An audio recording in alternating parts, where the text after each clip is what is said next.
to ODFW. Sometimes it takes just a few words jotted down on a piece of paper to start a story. Did the best I could to keep the advancing fire away from these structures. This one starts, Had to tear down some fencing to slow fire spread. with these words jotted down by Rob Maris. You know, just some random resident. I'm at Lieberg Reservoir. But on the night of September 8th, The forest there, that's where the fire is right now. he was anything but One of the fires anyways. just a random resident. I was able to stop the grass going further by the gate.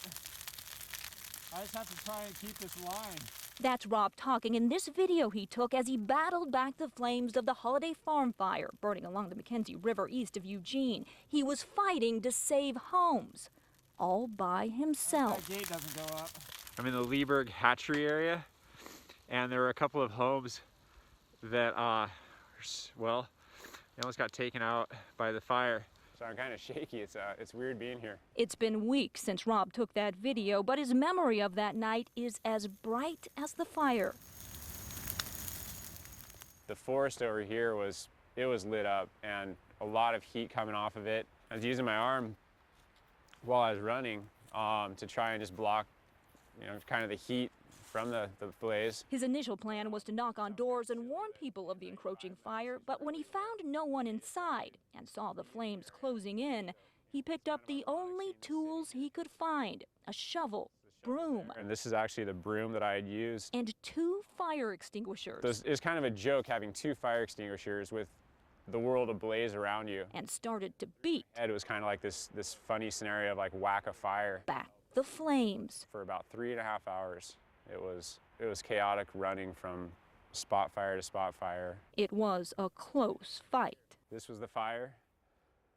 That's the house. But in the end, Rob kept the flames from the homes and then left a note explaining what he'd done. I'd want to know. As for why he did it, well, those words don't come as easy. Yeah. Sorry about this. Here I go again. It's just it hits me hard. Some of my very first memories of fishing as a really young child to being on the river here. You see, these aren't just any homes. These are part of the Lieberg hatchery, a place anyone who lives near the Mackenzie River knows well. This place is a huge extension of why we call this home. So it burnt right up to the lawn. Eric Whitholm is the hatchery manager and lives in one of those homes Rob saved. So I evacuated out around 2 a.m. He knows how close that fire got. He saw it crest the hilltop as he and others raced to save the hatchery's fish. Working in smoke-choked air, staff released more than 1 million Chinook, steelhead, and trout into the Mackenzie River. And just down the line, boom, boom, boom, releasing fish as we went. Our water supply was already taken away, and we needed to get these fish out there as quickly as possible. This is unprecedented.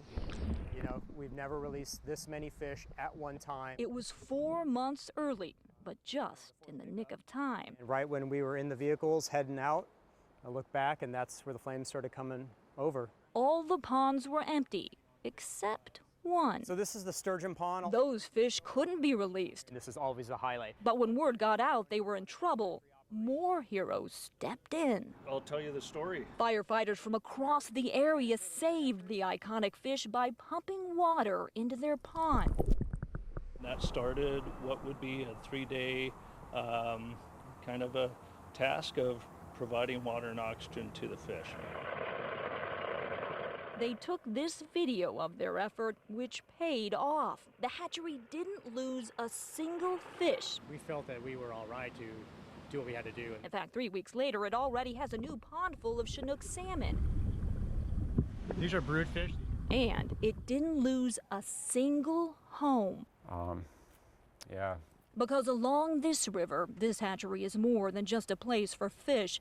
It's a place worth fighting for, a place people will go above and way beyond to save. When we were releasing the fish, we actually saw the flames starting coming over the hill. And then offer a quick thanks. Just so much appreciation. Thank you. Or leave a simple note. I don't know if that'll sink in, but fully, but it feels good. Just because. You go through a large fire like this and there's a lot of loss, and so you hold on to those small victories you have sometimes. In Lieberg, Keely Chalmers, Pretty remarkable. KGW News.